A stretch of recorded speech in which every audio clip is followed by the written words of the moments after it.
taxaw ba mënatul a taxaw bés la xëy jóg di dem di wéy ana ñaata ñoo fa jaar mu daal di leen delloo gannaaw ñaata ñoo fa jaar ba tey yegguñu fa ñu jëm wax ma ñaata ñoo fa jaar seen cosaan seen aada lépp des gannaaw.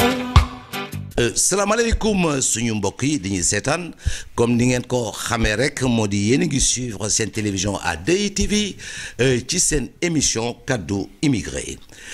tey nag kaddu immigré mi ngi fii ci Lérida mu nekk dëkk bu am solo nekk dëkk bu xam ne dëkk bu yaatu la suñu mbokku Sénégal yi di fi liggéey itam tax am taxawaay bu rafet rek jëmale ko ci dëkk bi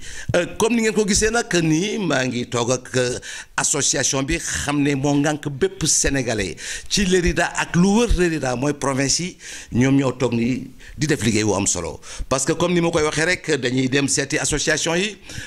laaj leen seen liggéey laaj leen tam taxawaay bi xam ne rek am nañ ko jëmale ko ci sénégalais yi laaj leen tam jafe-jafe yi nekk une association vraiment ànd boole xol yi boole xalaat yi dafa am solo te gis nañu loolu mi ngi bëgg a tumuraanke bu baax a baax ci yenn association yi kon nag président du ma def rek loolu bàyyi nga présenté équipe bi xam ne te ñoo toog suñu wet. salaamaaleykum mbokk yi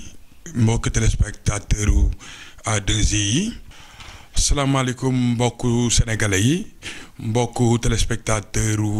A2I international yi. Je me présente, man la Ibrahima Bao, président association des Sénégalais de Lérida et province dëkk bu nekk fii ci communauté autonome de Catalogne ci Espagne. Bon, je vous présente ñi nga xam ni ñoom laa seqal table bi muy Ibrahima Samb, membre de la commission d'organisation, Alberto Baldé ci sama côté secrétaire général de l'association, à ma gauche Ahmed Bari, vice-président de l'association, Arona Ba, président de la commission sociale, andi ceeg Lamine Samb ñu gën ko xam ci américain. kon mbokk yi ñoo ko déggandoo leen fàttali yéen a ngi suivre seen émission A2 TV ci seen émission kaddu immigré kon nag dañu leen di bàyyi ku nekk ci ñoom rek nuyoo kon nag ñu jox kaddu gi rek ki xam ne nag mooy sëñ Balde mu nuyoo rek tam nuyu suñu mbokku téléspectateurs yi. waaw asalaamaaleykum mbokku téléspectateur A2I bon man la Alberto Baldé secrétaire général de l'association sénégalaise fii si Lérida bon vraiment tey moom maa ngi am mbégte di nuyoo tous les téléspectateurs de A2I vraiment di dugg ci débat bi pour mun a leeral lu bëre si biir association bi. kon mbokk yi ñoo ko déggandoo mu nekk lu xam ne lu am solo la kon dañuy jox kàddu gi rek ki xam ne mooy Ibrahima Samb yore wàll ci wàllu mu présenté wu ñu gën a xam tam taxawaayam ci association bi lan la. man la Ibrahima Samb ñu ngi fas yéene liggéey ci association bi ci membre organisation bi ci loolu daal ci lañ fas yéene waxtaan tey fas yéene leeral ci lu bëri daal. salaamaaleykum man la Ahmed Bari vice-président de l'association du Sénégal fii ci Lérida ñoo ñëw tey pour waxtaan ak yéen ci li jëm ci association bi ak li koy doxal fas yéene ci ko leeral ci loolu lañ nekk tey jërëjëf merci. allo salaamaaleykum mbooloo mi ñu ngi leen di ziar donc man la Arona Ba nekk ci commission sociale bu association des Sénégalais de Lérida fii ci Espagne province Barcelone donc ñu ngi leen di nuyu bu baax. di leen tatagal di leen dalal ànd fekk suñu président ak groupe xunta bi yëpp di indi ay leeral rek ci association bi nga xam ne yàlla def na tey mu dox suñu loxo ñu ci jéem di ci def suñu kàttan pour lépp jëm ci kanam donc ñu ngi taxawagum fii di xaar pour gën a mën a xuus ci waxtaan bi. waaw jërë ngeen jëf waaw ñu ngi leen di ziar di leen nuyu di jërëjëfal waa A2I. waaw man la Mamadou Lamine Samb ñu gën ma xamee ci américain ma maa fi représenté ndongo daaru association de Lérida ak Comarque waaw nekk ak fi samay grand ak samay tons ak samay père léegi li si mënta nekk nañu gën a leeral jërëjëf. kon nag di leen fàttali tey ñu ngi dara rek c'est l'association des Sénégalais de l'Érida ak et province di nekk association bu Pastef bu takku te su kanamee loolu di ngeen xam lu tax ma wax loolu di liggéey lu am solo tam ànd ceeg rek tey ak seen président kon nag du ma def rek lu laaj président tey lan mooy taxawaayu association sénégalais jëmale ko ci ab dëkk. salaamaaleykum. waa kon Yamar ñu commencé dugg ci jéem a fexe apporter ay réponses ci questionnement bi nga xam ni moom nga ñu posé muy lan mooy wàllu association actuellement nii ci jamono ji ñu toll. ci gis-gis bi nga xam ni gis-gis global la boo xam ni dañ ko jël ci wàllu expérience bi ñu am ak expérience bi nga xam ni partagé nañ ko ak nit ñi nga xam ni ñoom la ñu bokkal l'ensemble bureau association bi pour ñun suñu objectif premier ci li nga xam ni moom la association wala gën a taxawee mooy maanaam socialisation maanaam fexe ba nit ñi sentir que ni fii ñu nekk du ñu sentir dépaysement que ni ñoom Sénégal la ñu jógee ñëw nekk fii mais ñu doon ay sénégalais ci biir nit ñi nga xam ni ñoom lañ fi fekk si mais aussi bañ a fàtte la ñu bàyyi. Première des choses bi ñu jàpp ni loolu la ci kaw loolu nag ñu war a am ay facilités yu bari yu ñu leen war a apporter par rapport ak seen nekkin fii parce que première considération bi comme jàpp nañ ni déjà ñun waa dëkk fii lañu parce que bu ñu dëkkee fii di fi am njaboot di fi am ay liggéey di fi am lépp di def li fi nit ñi nekk di def jàpp nañ ni am na opportunité yu fi am yoo xam ni war nañ leen ko ubbil. te li tax ñu war leen ko ubbil mooy que ni association bi moo war a nekk seen relais entre ñoom ak pouvoir public yi ba relais boobu tam aussi dafa war a taxaw ci lu bari ci li nga xam ni mooy seeni yitte ñoom muy intégration accueil ak solidarité. jiite ay Sénégalais tey est-ce que yomb na. waaw Yamar pour répondre à cette question. man damay wax ni c'est pas facile de diriger des Sénégalais parce que li tax yombul mooy que ni Sénégalais yi dañu am benn marque de sympathie boo xam ni am nañ ko fépp fu ñu ne di nga gis ni pouvoir yi am nañu sympathie ci ñoom mais suñu principal problème mooy dañuy am yu ñuy doxal suñu diggante duñu sóor lu bari que ni bu dara amee te jóge ci lu mel ni organisation boo xam ni ay Sénégalais ko bokk. Sénégalais yëpp ñoo ciy bénéficier wu lu ci bëri dañuy am problème personnel yoo xam ni mooy dox suñu diggante ba tax mooy doon gàllankoor yi gën a majeur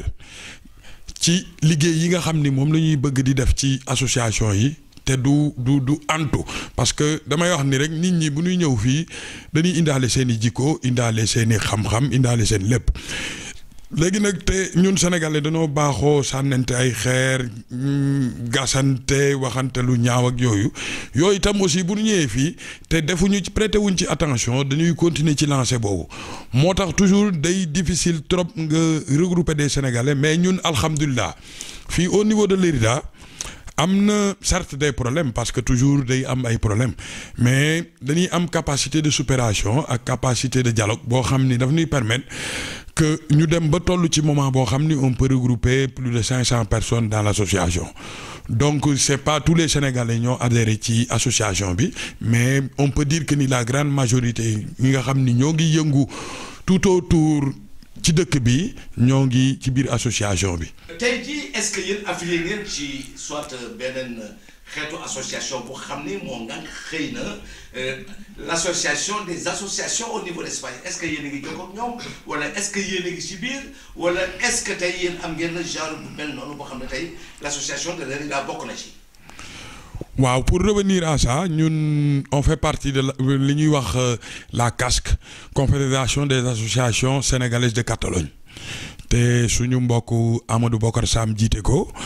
mu nekk au niveau de Barcelone. Il fut des temps aussi au niveau de l'Espagne amoon na agrupation d'association bu tuddoon FAOS mais il s'est vu que ni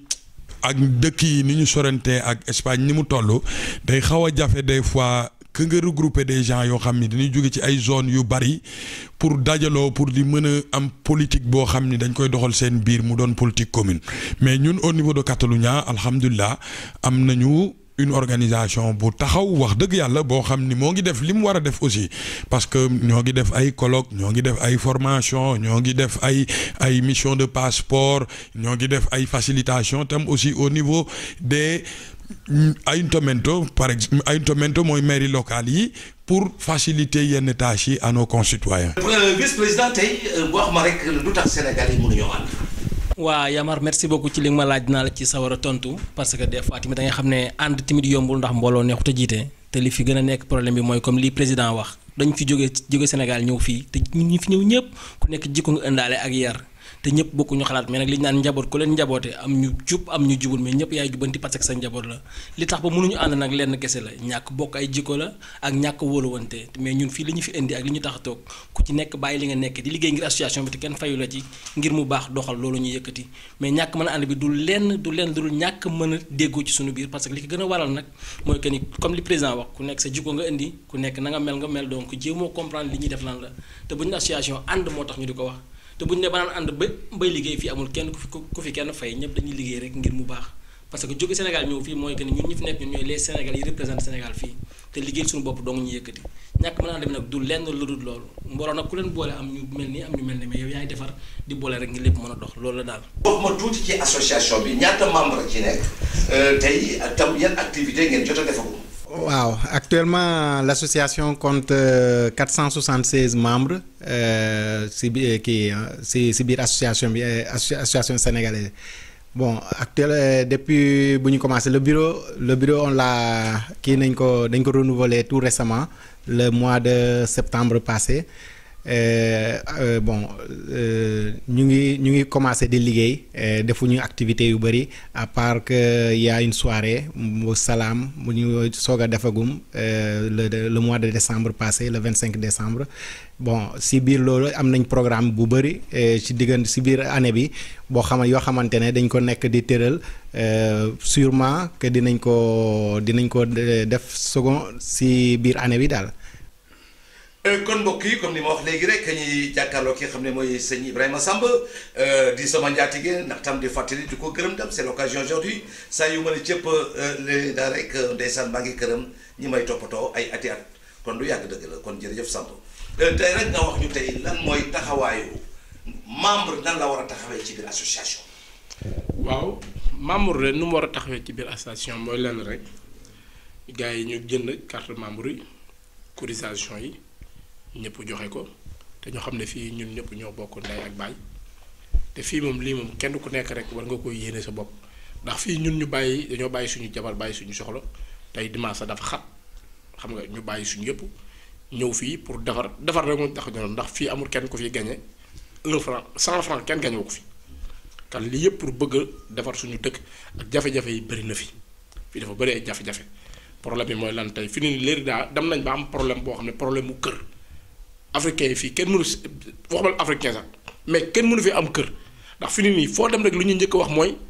ak tubaab bi lu muy njëkk xalaat mooy africain la du ma ko luy sama kër ñu ne dañuy yàq kër yi dañuy def te loolu war est-ce que li tubaab yi wax du dëgg est-ce que duñu yàq kër yi. lu tubaab yi di wax dëgg la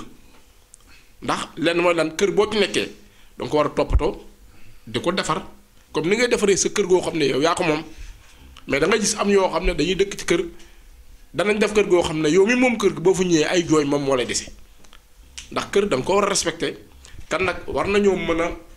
suñ borom war nañoo mën a jàppale ba nga xam ne lii yëpp ci association bi lañ ko mën a amee kenn bañ fee amate ay jafe-jafe kër kenn bañ fee am ay jafe-jafe ndax association bi moom mooy indi lépp ku ñëw nag ci association bi nit ñi danañ ànd ak yow ci association bi ku fi ñëwul nag ci association bi ëllëg nga am sa problème yow kese la. du problème bi association bi mën nga ma woon nag man Ibrahima Samb ma ñëw fekk si la sa problème jàppale la mais du loo xam ne dama ko jéebaan na ci association du pour dara doo xam ne damay tax du association nañ leen jàppale di nangam te bokk ñun ñëpp ñoo fi nekk ay Sénégalais lañ li ñu bëgg mooy nañ jàppalante bëggante te yàlla tax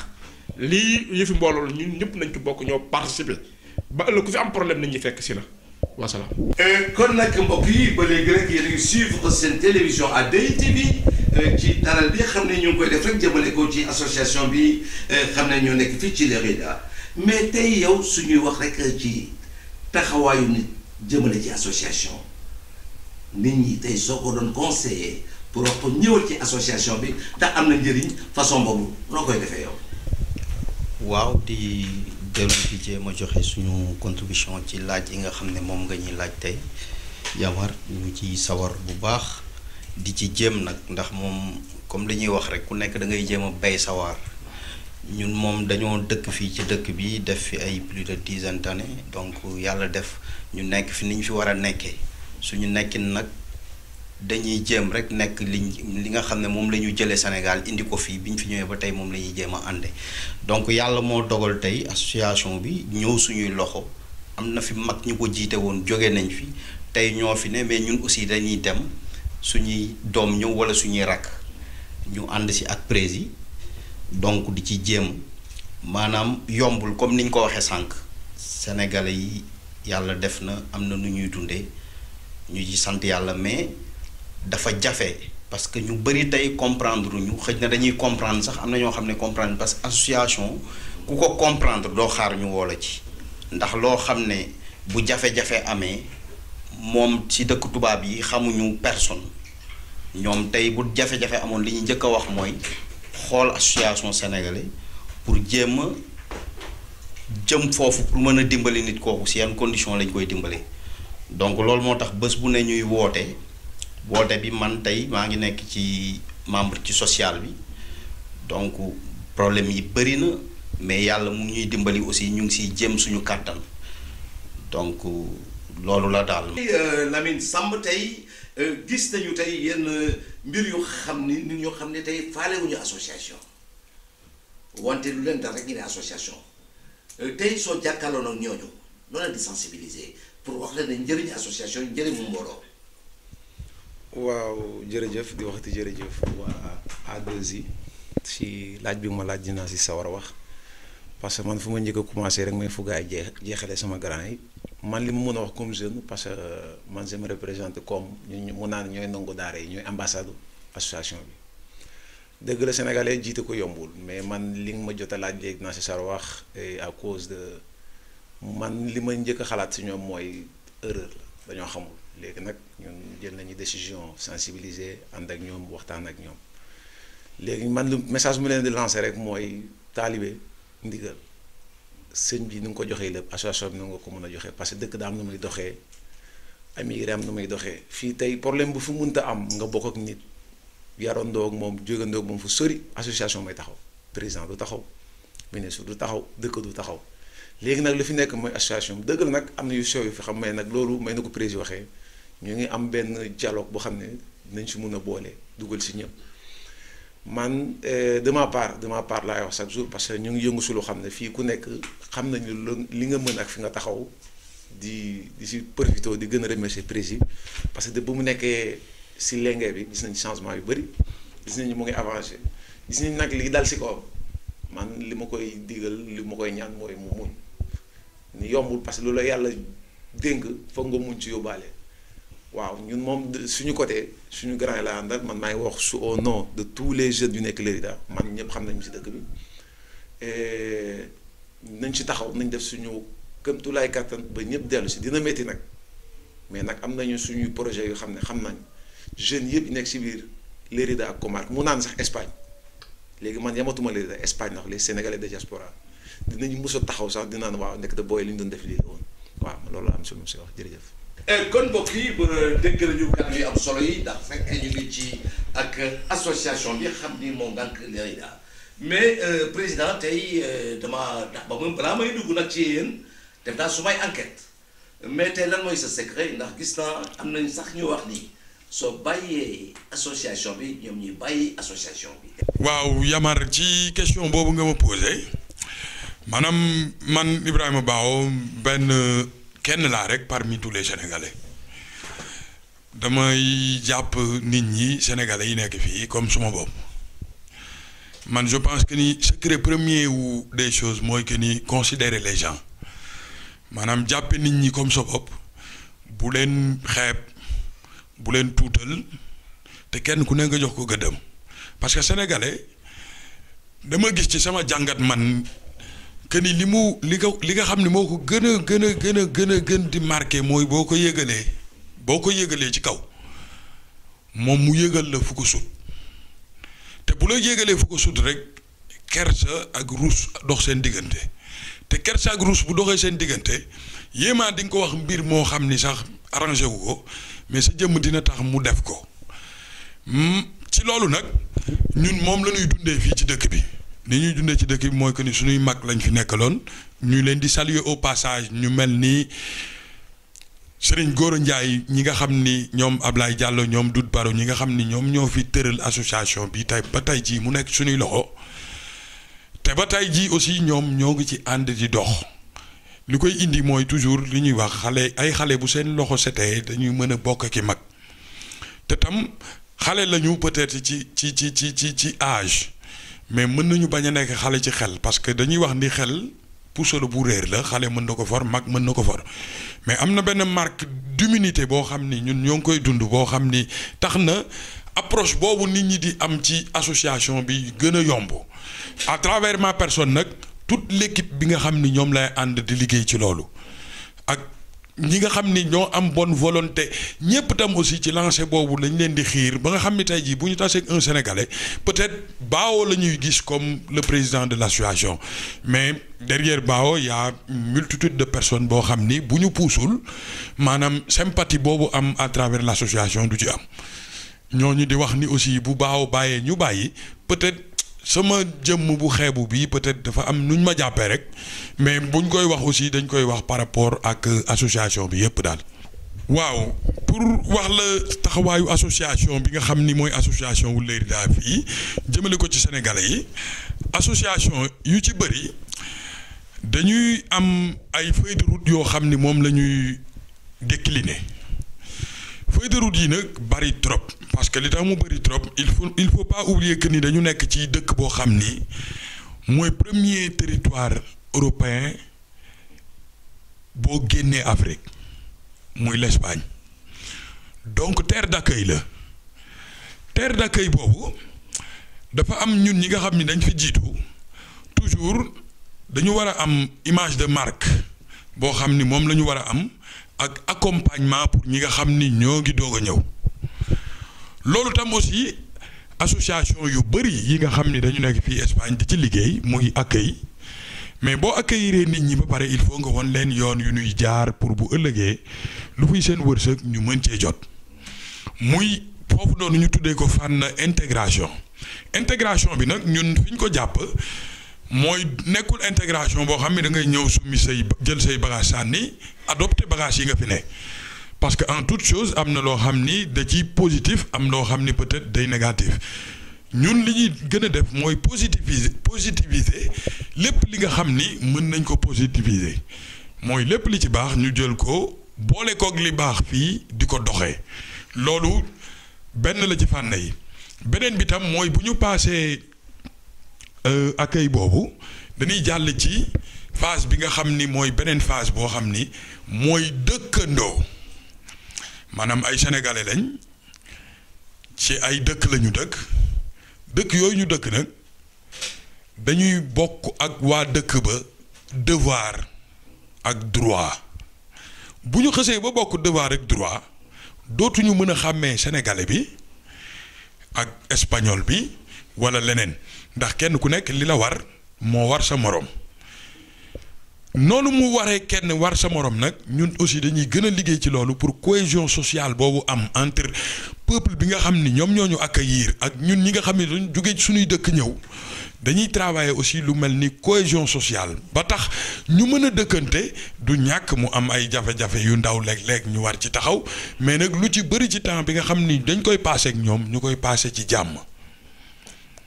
loolu en grosso modo mooy li nga xam ni mooy emblème bi mais nag ci biir loolu am na ay points yu bëri yoo xam ni mën nañ ko ci développer. ñu ñëw ci plan éducation ci plan respect et discipline. jamono yii dañoo gis ab discipline bu xam ni dafa am ci Sénégalais yi en général je parle pas seulement de Leyrida mais en général tey ñu ngi gis Sénégalais ci mbir yoo xam ne kenn mësu koo xalaat ci wàllu sàcc ci wàllu comportement bu jàmbur ci wàllu drogue dafa am. réalité la kenn dootu ko weddi tey lu mel noonu en tant que président d'association yow yan matuwaay ngay jël yow pour que ñiy soog a ñëw te nekk ci sa loxo tey est-ce que di ngeen am ay séminaire di am ay de formation di leen wax ci réew mi lii ak lii ak lii est-ce que loolu am na seen association bi. effectivement Yamar li nga wax c'est un constat boo xam ni tout dernièrement ñoo ngi koy gis ci sénégalais yi mais nag loolu liñ ci wax rek comme li ñu waxoon tout au début mooy nit ñi dañuy ñëw fii seen ak seeni jikko boo gisee la voie légale d'immigration xaw a jafe c'est loolu moom moo tax mu jafe parce que la voie légale d'immigration boo koy def dañuy xool ban nit mooy dugg ci dëkk bi mais bu fekkee ni la voie légale jafe na benn peru jafe boo xam ni nit ñi dem nañ ba nga xam ni léegi voie illégale la ñuy jaar mooy que ni tous les moyens sont bons pour arriver nit ñi bu ñu ñëwee seen i jikko aussi dina am ñoo xam ni dañuy ñëw pour daan seen doole am na ñoo xam ni dañuy ñëw pour toog fii dund fii dootuñu lijjanti dara léegi nag ci cas yooyu nga xam ni day tegu ci suñu biir loxo lu bari da ciy ne mooy jikko yi nga xam ni moom la ñu jëlee Sénégal indi ko am na ñoo xam ni dinañ neex a yedd neex a wax ni yoon wi fii la jaar fii boo fi jaaree doo juum am na ñoo xam ni wax leen ko dina jafe mais nag du tere ñun suñu premier objectif mooy que ni il faut ñu def sensibilisation bu mat sensibilisation bi nag mooy que ni dañuy xamal ñi nga xam ni ñoo fi mujjee ñëw que ni dëkk bi lii la laaj dafa am ay droit am ay devoir droit yi nii ngay def ba jot ci devoir yi nii ngay def ba jot ci mais saa yoo ko wàccee yoon comme tout un chacun ci biir dëkk bi ba ñi nga fi fekk si ku ci wàcc yoon dañ lay teg ci kaw yoon loolu nag travail bu metti la bu xaw a dur mais ñoo ngi ciy def suñu kéemtalaay kattan parce que on en profite pour saluer aussi service social yi nga xam ne ñoo nekk fii au niveau de l'Ayuntamiento parce que lu ci bëri ñoom la ñuy travailler dans ce sens bu amee un quelconque problème de cohésion wala un problème boo xam ni dafa cibler une collectivité précise maanaam dañuy jóg di ci liggéey niñ ci mënee pour solutionner ko mais c'est un problème vraiment boo xam ni c'est difficile pour gérer ko mais nag association bi moo ngi ci def képp lay kàttanam à chaque fois dañuy organiser des rencontres di waxtaan ak xale yi di leen maanaam ci biir daayira yi dañuy dem ci daayira yi dañuy dem ci fépp di leen ñaax ñuy dem ci bërëb yu baax yooyu nga xam ni lu baax lañ fay wax pour ba pare tam aussi di xool ci seeni aînés parce que message bi ñu leen di wax toujours mooy que ni bu leen ñëwee fii fekk ñu fi c'est parce que dañoo toog ni ñu war a toogee bu leen ñëwoon fekk ñu fi te tooguñu ni ñu war a toogee tam aussi bu leen ñu fekkee ñun on n'aura pas droit à vous donner des conseils. tey vice-président tey su ma la nee immigration wax la gaal ak immigration ak beaucoup de morts. loo may wax. waa Yamar loolu dinaa ci sawar kontaan ndax tey man mi ngay waxante ci gaal laa jaar ci laa jaar ñëw fii Espagne mu nekk dund bu metti tey àdduna ak li ci biiram soo ma ko joxaatoon ma war a jaar ci gaal ñibbi j'espère que su may mbokk duñu ma gisaat du ma dem je le conseille à personne waxuma bu kenn ñëw ndax des fois Sénégal dafa am concept booy waxee du la dégg néew ma Europe neexul bu kenn ñëw dama ni man bu démb doon tey ma war a jaaraat ci gaal ngir dugg Europe j'en suis certain que du ma duggaat Europe parce que dund naa ci loo xam ne ñaanuma yàlla suma benn mbokk dund ko waxuma la ak suma doom ndax li ci nekk métit bi mu metti doomu aadama nag mënu ko expliquer nit koo xam ne dund ko dañ lay wax ni rek pour nga am dégg-dégg bi li ñuy wax moom moo ci nekk à part loolu nag boo ko xasee ba romb li nga xam ni boo xasee ba romb loolu ba dugg ba ñëw fii mu leer la yow sa bakkan nga tayle ci ndox meeg géej fu mu mënti nekk ba dugg si fii war nga mun a xam nag li la indi fii lan la destin nag am na ñëpp xam nañ loolu mais tey boo xoolee ba xool ñetti parti ñoo am ñi nga xam ne dañ fay ñëw xam li leen indi nekk fi liggéey delluwaat ñi nga xam ne dañoo ñëw pour des ñooñu moom c'est fini kenn mëntu leen yóbbu ak ñi nga xam ne dañoo ñëw sànku ñetti parti migrants yi moom moo am donc ñett yooyu yëpp nag li comme li président wax boo leen amee ba pare da nga leen di boole ñii neex nañu sensibiliser parce que da nga wax ak ñoom ñu dégg la ñii neexuñu mais comme li ma la waxoon depuis ci njëlbeen bi njaboot moom boo leen juree il faut am ñu mel ni am ñu mel ni mais yow mi leen jur jiite leen nag yow yaa leen di toujours di leen recadrer rek fexe ñu dellu si ba nekkaat ak yow mais vraiment metti goo xam ne si ni tey ku sañoon ak képp ku dund rek doo bëgg a gis ku ci jaaraat ñëw. mais yéen social tey man su ma ñëwoon bokkuma ci association bi tey jii ma faatu ci dëkk bi lan mooy seen taxawaay. waaw Yamar loolu moom dinañ ci sawar a wax aussi jëm ci joxe suñu xalaat ñun bu ñu sañoon tey képp kuy sénégalais bu association bi wootee rek da ngay ñëw nga bàyyi lépp looy def ñëw parce que loo xam ne la tey dama naan drapeau Sénégal moo ñu boole. parce que képp ku comprendre luy association mooy ni ma ko waxee sànq doo xaar ñu woo la yow yaay jóg ñëwal sa bopp ndax tey fii même li nga xam ne ni sénégalais yi am nañ ko fii mu jëm ci nga soxla ay këyit mu jëm ci wàllu passeport jëm ci wàllu identité ñun am nañ chance boo xam ne ci wàllu diplomatie Sénégal liggéey na ci liggéey bu am solo yàgg na parce que man mii di wax ak yow mën naa ne maa ngi romb ay 10 ans yoo xam ne maa ngi fii mais amul benn bés bu ma mas a fàttaleku ne jóg naa dem Madrid ne damay defari passeport wala carte d'identité fii ci Lérida fi laay toog ñu defaral ma ko d'ailleurs président mu ngi annoncé war nañ fi ñëw bientôt pour defar ko donc kon loolu tey booy xool ñun rek ñoo ko am fii ci africains yi fi daje yëpp mën naa ne ñun suñuy mbir jafewul ndax ni ñu jógee Sénégal rek la ñuy jéem a nekke fii ndax yàlla def na ci ñun yar boobu mais nag bu ñu gënee góorgóorlu dinañ jàppalante ñun aussi rek ñoo fi nekk ci parti boo xam ne nii nit dina fi génn àdduna te mën naa ne man masuma fàttaliku sénégalais bi ñu fi nekkee ba tey bu fi génne àdduna ñu denc ko fii mais am na yeneen xeetu africain yu muy dal ñu denc leen fi te loolu lan moo tax amul mooy solidarité bi nga xam ne am nañ ko jaarale ko ci association yi loolu moo ñu ci dimbali mais tey aussi ay sénégalais lañ am na loo xam ne ñun dañ koo xam moom la ñu yare bu ñu sañoon ñëpp bokk ndax si lay gën a yomb parce que yombul aussi nit faatu fi ñu war a lijjanti xaalis bu ñu ko war a yóbboo loolu la président di woote toujours pour ñu jéem a def ba le tout pour sénégalais yi comprendre loolu parce que dara gënul neex ñu ne nit moom fa nga nekk rek yow fa nga xamoo kañ la. donc ñu ne nit faatu na fi ñu dem ci kees gi jël xaalis yóbbu ko bañ a solal kenn mais am na ñoo xam ne du ñu bokk ci du ñu ñëw ci association bi du ñu ñëw réunion bu yàggul amoon nañ fi benn cas mais dañuy dellu si li nga xam ne rek moom la ñu jëlee Sénégal indaale ko fii mooy ànd bi ak yar bi jóg président takk dàllam ñu ànd ñun ñëpp ànd ak équipe bi fu nekk ñu dugg fa man mi am na peuple yoo xam ne accompagné naa ko fa ñu dem laaj ci wàllu ndimbal. pour yóbbu mais yàlla da ciy def sutura ba daal dinañ mujj a matale mbir mi ba boole kook ñi nga xam ne sax ñooy mbokkam war a ànd ak moom mu dem ak sénégalais yi xam nga côté boobu moom wax dëgg yàlla dinañ def solidarité mais appel bi may def daal bu ñu gënoon mën a ñëw mu gën a yomb ba bu jotee daal du ñu jóg di dem di sonn loolu man laay wax loolu laay tontu ci laaj bi nga ma laaj. tey jii est-ce que sénégalais war na xaar rek ba dee am ñu war a mën a booloo. dama mën a wax ci loolu. waaw jërëjëf grand kontaan naa si laaj bi ma laaj man chaque jour fu may commencer rek mooy jeunes yi parce que tey suñu nee jeune xam naa fu ma lay tontu ak fu ma wax de benn met naa la si tontu suñu nee jeune na futur suñu nee jeunesse na dëkk parce que man pour man dañoo toll su génération takku digg ni ko woykat bi doon waxee ñu ñëpp war a jóg. waaw côté ndimbal war ñu xaar ba mu jot. mais nag war nañ ci fàllu nit ñëpp soo gisee may wax kaa boobu parce que lu bëri xew nañ fi yàgg nañ fi comme ni ko grand Ron waxee man def naa fi presque léegi maa ngi dugg ci 15 ans bu mu fii ñëw 19 ans la am léegi maa ngi ay at waaw yàlla def nag gis nañ fi lu bëri fekkee nañ fi lu bëri waaw suñuy grand yi jiite ñu suñuy père yi jiite ñu gis fi lu bëri moo tax dinaa ci sawar te dinaa ci mën a wax man pour man waratuñu toog sax ñi ñuy woo parce que lii Sénégal la association bi ñu waratuñu xool mu ñuy dundal.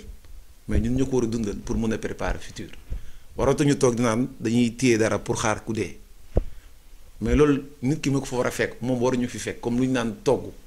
parce que nit ki doo ko toggal teg kuddu mu taxaw di xaar am benn espérance di xaar bool bi ñëw biram day fees man pour man dañ cee war a jóg parce que président woote na fi lu bëri ku nekk li nga war a joxe mais soo gisee ñu dem bay ut ndimbal ça veut dire que dañoo motalul parce que tey am nañu benn faay boo xam ne ci association man ñun gis nañ ko. njëkk ko si maanaam dañuy xaar ñu woote loolu jiko sénégalais la ay yëgaluñu ma ko mais vote kenn du la woo te suñu def vote présidentiel amul ku ñuy dugg sa kër na demal voté da ngay am sa volonté jóg parce que association bi noonu lañu ci war a jógee parce que tey ku fi am problème du président du Lamine du Ahmed du Ibou mooy taxaw association bi mooy jóg parce que ni ñu koy waxee lu ñu njëkk a xool li nga sëkk ak association bi ak li ngay sénégalais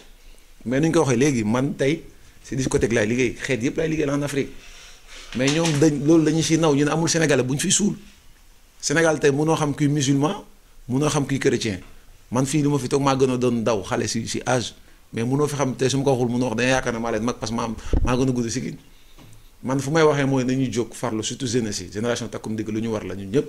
dañ ci war a jóg xar suñu tànku tubéy kenn uti si dërëm nag mais nag kenn xamul fan la ak naka la man moom du ma doylu mooy su dul man dina doon sama xarit su dul sama xarit dina doon ko xam na ndeysaan nag lay wax parce que xam naa fi ñu bëri tey dem nañu dootuma leen gisati yóbbu leen sax xamuma leen sax Sénégal fii laa leen xamee mais tey ñoom laa considéré samay xarit parce que ñu ma foogoon doon gisatuma leen tey ñu fi nekk ñoom la tey su ma doon bërëb sama téléphone su ma dugalee pour dara jot ma peut-être numéro Ibou mooy njëkk a génn peut-être guddi bi su ma ko woowee ne na mbaa jàmm la ba njëkk a wax mais Sénégal koo foofu sax doo ko jëlaan saa xelam ma dara rek moo tax muy woote guddi bi fekk du loolu gars yi nañu farlu participer ñëw wuyu si bu kenn xaar ñu woon man de xaar ma kenn ñu woon man kenn mënu ma si génne mun nañ ma génne nag si xuntaa bi mais si biir association bi def si sama doole kenn mënu ma si génne parce que je suis sénégalais comme tout le monde man loolu laa am lu may wax di si woo jeunesse yi naan dellu si leen jërëjëf. Yamar ci fu may njëkkee ci lii yëfi mbooloo la kan képp koo xam ne sénégalais nga fi sénégalais yu nekk fii bari nañoo mën a présenté wu ci association bi ñëpp ñëw dajee fi ñu bokk ndeeg bay te ànd te rafetal te nag ñu segg xol yi te ànd rek te jàppalante te yàlla tax ndax fii ku fi am problème sama problème mooy problème mu Lamine mooy problème Ahmed mooy problème Baaw ñoom it c'est la même chose xam nga kan war noo ñëw mën a jàppalante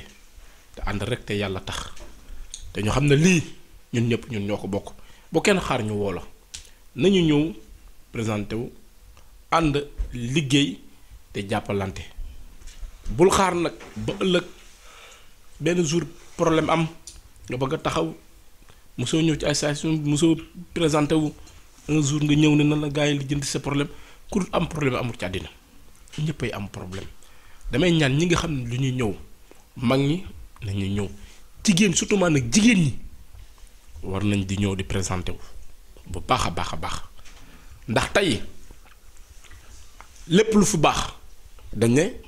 jigéen ñaa ngi ci dugal seen loxo kan war na mu ñëw présenté ñëw ànd ak ñun liggéey te yàlla tax balaa nga ko gënoon a xam tey am nañ fi ay problème yoo xam ne ay nit ñu fi ñëw faatu fi ñooñu am na ñoo xam ne xamuñ leen mais seen sœur la ñu xam kan lu ñu def sœur baa tax ñu def ko pour jàppale ko pour ñu mën a yóbbu frère am kan na ñëpp képp ku dégg na nga ñëw ñu ànd liggéey kaay leen ñu liggéey lañ wax ñun ñëpp ñoo ko moom kenn ëppale fu kenn dara baawam président kese la bés danañu bu fi defee loo xam ne neexuñu dañ naan ko jugal keneen ñëw toog xam nga kan lii dafa neex volontaire bu mu ci am tamit moom it dañ koy sant di ko gërëm ndax su ko neexoon am na yu bari yoo xam ne du ko ci fekk ndax am na ñu fi nekkoon daan liggéey comme liggéey bi muy liggéey mais dañuy wax dëgg te yàlla tax ndax nit ku nekk li nga fekkee rek ngay wax man Ibrahima man ku ma xam ne man li may wax ci dëgg laa koy wax pere naa ci kum neex wasalaam kum naqari wasalaam du la may wax dama koy wax la man boo yàgg naa ci asam mais li ma gis bu njëkk ba ak li ma gis léegi du benn am na différence bu baax. waaw Yamar vraiment maa ngi lay gërëm ci question bu ma posé actuellement man lu ma ci mën a wax pratiquement parce que tout à fait le début waxoon naa la association bi bureau bi ñu ngi koy soog a réformer c'est depuis le mois de novembre passé c'est entre septembre novembre lañ ko réformer donc c'est un nouveau bureau mais bureau bu fi nekkoon aussi il y a pratiquement les mêmes membres ñu fi nekk ñu fi toog am na ñoo xamante dañ leen renouveler seen poste daal mais si ñoom jot nañ def activité yu bëri te jusqu'à maintenant si biir activité yooyu programme boobu lañ nekk di continuer si programme yoo xamante ne antérieurement yu ñu jot a def mooy amoon na fi ay curso mooy ay cours voilà ay cours loolu espagnol mooy naa curso ay cours yoo xamante ne Sénégal extranjería moo ñu koy faciliter sénégalais yu bëri ñu barkeelu ci am na ci aussi ay répartiement yoo xamante ne def nañ ko fii aussi si biir répartiement aussi mooy mooy décès yi ñu ci bëri la plupart nekkuñoo ci biir association bi mais association bi aussi mooy jël lu ñu naa fii bépp Sénégal bu fi faatu association bi la ñuy njëkk woote avant qui que ce soit association sénégalaise bi la ñuy woote kon donc ñoom mooy jël en charge ci biir loolu bon nous on est des Sénégalais parce que tey wuñ naa Sénégal réew mu teranga ci la ñuy jàppee ñu faciliter ci seen bopp lu bëri mais en tant que Sénégalais je crois bien que boo fi ñëwee ci biir dëkk la première des choses lu nga war a njëkk a accueillir mooy l'association sénégalaise parce que tey moom moo représenté fii tous les Sénégalais bépp dëkk boo dem il faut nga dem acerkaaru nga dem comment dirais-je dem jege ji voilà jege ji association sénégalais bu fa nekk parce que moom moo la fa représenté kon donc tey ji boo ko defee sa droit la te en plus sa devoir la aussi boo ko deful aussi nga xam ne vraiment sa devoir la nga dem def ko kon donc mais l'association du ñu ne duñ ko xool mais dañuy dem def en tant que sénégalais en tant que étant sénégalais duñ la bàyyi aussi ñu xoolee la ci say problème il faut ñu rapprocher wu essayer di la si aider lu ñu ba c'est-à-dire le maximum possible loo xamante ne lu ñu mën a def si seen kéemtalaay kat. waaw mu am solo ndax da ngay yamoon ni am na ay cours yu xam ne da nga koy joxe jëmale pour xëy na nit ñi mën a xam seen droit ak seen devoir mën nañu wax ci loi dëkk bi def naa loolu la woon mën nañu woon aussi sooy defar ay këyit di nga war a jaar di nga jaar loolu fa la ci toll lu mel noonu. waaw loolu moom ñu ngi ci bon dañ ciy nekk di waxtaan avec mairie bi boo xamante ne dañuy faciliter Sénégalais parce que aussi boo fi ñëwee ñu fi soog a ñëw il faut ñu intégrer lu ñu naan intégration mooy langue bi parce que tey ji boo demee ci réew te déggoo langue bi c'est un peu difficile ba nga mun a def une intégration totale. Il faut la première des choses dañuy demander langue bi loolu aussi mairie bi dañuy faciliter fii pour gars yi mun a am vraiment éducation boobu noonu te éducation bi ça ne demande pas nit ki mu doon xale muy mag yëpp mun nañ dem jàng mun nañ leen faciliter nga dem jàng sans pour autant aussi nga am papier loolu gouvernement bi plupart aussi dañuy naan si biir gouvernement mairie bi moo ñu koy faciliter waaye il y a ça aussi. Et puis ñaata nit a fi dee te association bi jël ko en charge depuis bi ngeen yore présidence bi ba léegi. bon pratiquement si su fekkente ne sama compte kiiwul yaa man si sama xam-xam 3 personnes gaañu nañ fi te bon association bi vraiment jàppale na leen accompagner na leen ba ñuy def répartition corps yi waaw. D'accord est-ce que am ngeen ay projets actuellement yoo xam ne taxaw na yoo xam ne yéen a ciy bëgg effectivement yor nañ projet yu bëri te lu comme nu ma la ko waxee actuellement le bureau commence à fonctionner bon def nañ une élaboration boo xamante ne bind nañ suñu programme durant toute l'année mais lancé guñu ko d'abord ñu ngi ci. waaw Yamar pour revenir à dolli ci li nga xam ni moom la Albertou wax comme secrétaire général mooy plan d'action yi nga xam ni moom la ñu jublu. Vraiment ci jamono yi ñu toll ci association bi mooy dañu bëgg a liggéey ci maanaam l'intégration des femmes dans la société espagnole mais femmes sénégalaises yi ñu gën a dugg ci tissu social bi nga xam ni moo fi nekk nii parce que tout simplement dañu gis ni dañ ci limiter seen bopp ci yu bari te warul demee noonu. Deuxième des choses bi mooy que ni dañu bëgg fortalecer collectif bi ba nga xam ni lépp lu jëm ci wàllu comme Albertou ni mu ko waxee intégration information sensibilisation ba nit ñi xam au fait dëgg lan mooy seen droit ak seen devoir ci biir dëkk bi ba nga xam ni dinañ ko mën a doxal ba duñ ci am benn jafe-jafe mais aussi ñu leen gën a approcher sunuy pouvoir public comme lu mel ni consulat général ak ambassade ak les politiques yi nga xam ni le gouvernement du Sénégal moo ngi koy octroyer à la diaspora sénégalaise ñu gën leen ci imprégner ba nga xam ni képp koo xam ni tu as un projet boo xam ni tu as la sensibilité wu dem def ko Sénégal wala dara opportunité boobu nga mën ko utiliser léegi loolu lépp nag dañ ko teg ci cadre information en global mais de toute façon li ci ëpp solo mooy loolu yeneen yi day doon ay cas yoo xam ni ay cas individuels la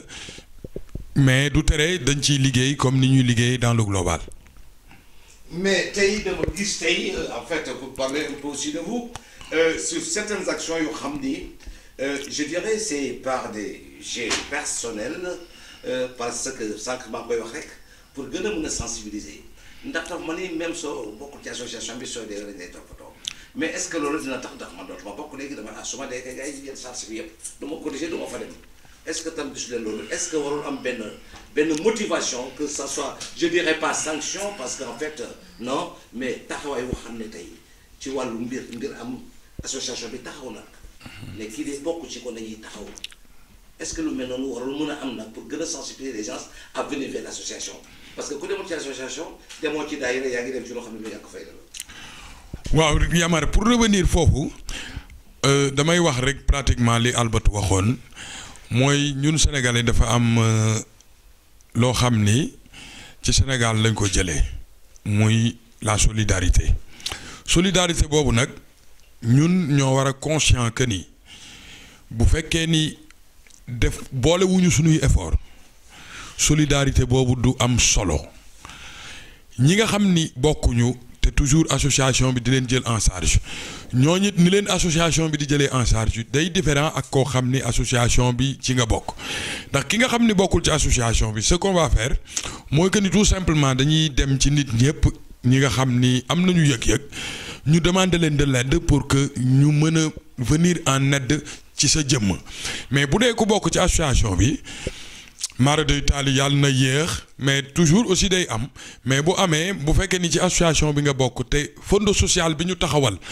di ko alimenter tout le temps di ci laaj ci une modique somme bu ndaw lañ ciy laaj mais lañ ci jot a dajale aussi boo amee benn jafe-jafe ci loolu la ñuy bu ñu mënul te matale lépp li nga xam ni moo war ci sa jëmm aussi dinañ ca jël am lu ñu def ci sa problème mais motivation bi ñu bëgg rek nit ñi gën cee taxaw mooy fi mu toll nii moom amul benn kii boo xam ni teg nañ ko pour ñi nga xam ni bokkuñu ci mais nag suñu devoir personnel envers ces gens-là ak li nga xam ni mooy suñu yëg-yëg en tant que sénégalais moo tax ñuy doxe noonu mais xam naa ni dans le futur tam aussi du ñàkk ñu am ay mesures yu ñu jël par rapport ak loolu parce que nag il est grand temps que nit ñi xam lan mooy associationnisme lan mooy nga bokk ci dara te dugaloo ci sa bopp ñu bëri dañuy wax ni bon yëguma ci sama bopp mais yëguma ci sama bopp boo nekk ci biir nga koy wax mënoo nekk ci biti te ni yëguma ci sama bopp parce que li nga xamul mënoo cee am benn yëg-yëg. mu nekk lu am solo mais tey président ba léegi rek ci même lancé boobu est-ce que yéen jotul tey c'est-à-dire association yi di liggéey ay kuréel d'assurance de rapatriement yoo xam ni tey collectif lay doon est-ce que lu mel noonu def ngeen ko wala est-ce que yéen koy xalaat def. bon pour revenir ci loolu ci assurance collective yooyu dafa am benn problème majeur boo xam ni mooy posé wu sur ça parce que depuis 4 ans on est en train de travailler là-dessus mais problème bi ñuy am mooy que ni xam nga collectif u sénégalais yi day am ñoo xam ni ils sont en règle ak ñoo xam ni nekkuñu en règle te toujours les compagnies d'assurance dañ lay poser condition sine qua non bi mooy il faut ñu am identification boo xam ni mooy identification espagnole bien que ni da ngay am passeport am carte d'identité Sénégal mais amoo identification espagnole donc duñ la mën a couvrir parce que peut-être layu assurance bi du leen ko permettre ñun ci cadre boobu moo tax ñu taxawal suñu fonds boo xam ne suñu fonds propre la fonds propre ubbi compte en banque dugal ko fa léegi di ko alimenter alimentation boobu lan la ñu mën a permettre mooy comme li ñuy wax nii bu ñu dajalee suñu somu xaalis ba mu am fu mu toll non seulement dootul yam rek ci di jóg di rapatrier ay nit wala dara mais somme ba mën na dem ba toll foo xam ni je ne dis yàlla bu mu am mais ku ci sa waajur wàññeeku wala dara sax ñu mën la ci bénéficier communauté bi jox la billet d'avion pour nga dem Sénégal nga am jafe-jafe yoo xam ni am nga ko fii yu wuuteeg génn àdduna ak yooyu itam aussi ñu mën ci am assistance bu am solo parce que li ci le premier pas biñ ci njëkk a def mooy que ni autant buñ daan rapatrier fii nit. boo amul 8000 euros mënoo ko rapatrier maintenant association bi dox na cee dox ba nga xam ni bu chéré ba cher on ne dépense pas 4700 euros. mu nekk lu am solo mais ci pour dellu si ci ginnaaw ndax xëy na am na ñu bari duñ ko comprendre moo di assurance yi c'est-à-dire ko amul kayit boo xam ne réew mi la ko jox. doo mun a bokk ci assurance boobu. moo tax yéen ngeen tënk ko ci anam joo xam ni def ko rek benn say boo xam ne ñëpp a ciy bokk mais yéen ngeen koy gérer seen bopp. kon jërëjëf kon nag mbokk yi ba léegi rek ñu ngi wéyal waxtaan wi ñoo déggandoo mbir mi kon président tey lan mooy sa souhait bu gën a mag tey ak tey lan ngay rêver aujourd'hui pour cette association. bon sama souhait bi gën a mag Yamar mooy tey ji association bi nga xam ni dafa nekk ci samay loxo te mu wér ma ni du sax ci samay loxo parce que du sama yëfi bopp yëfi mbooloo mi la ñu dénk ma ko dama ciy ñaan yàlla ñu dem ci ba bépp défi boo xam ni amoon naa ko ci si je ne peux pas le réaliser ci suma mandat bu keneen ñëwee mu mën ci arriver ndax arriver kooku di ci ñëw maanaam suma njariñ la loolu tam aussi ma ciy lancer appel tous les Sénégalais ñu xam ni mbooloo moo gis faaw mu am njiit mais njiit la moo ñëmu jiite ñoo ci yam képp mooy ñoo ci yam devoir ñoo ci yam droit peut-être njiit moo mënul ñàkk moo tax ñuy jiital nit waaye sama souhait mooy tey ji association bii ñu bokk nii Lérida bépp sénégalais boo xam ni yaa ngi xëy di yeewoo fii ci Lérida nga am sa marque de solidarité ci association bi parce que mooy li nga xam ni moom la ñu bokk ñun ñëpp moom. taxaw ba mën a dóor a taxaw bés la xëy jóg di dem di wéy ana ñaata ñoo fa jaar mu daal di leen delloo gannaaw ñaata ñoo fa jaar ba tey yegguñu fa ñu jëm wax ma ñaata ñoo fa jaar seen cosaan seen aada lépp des gannaaw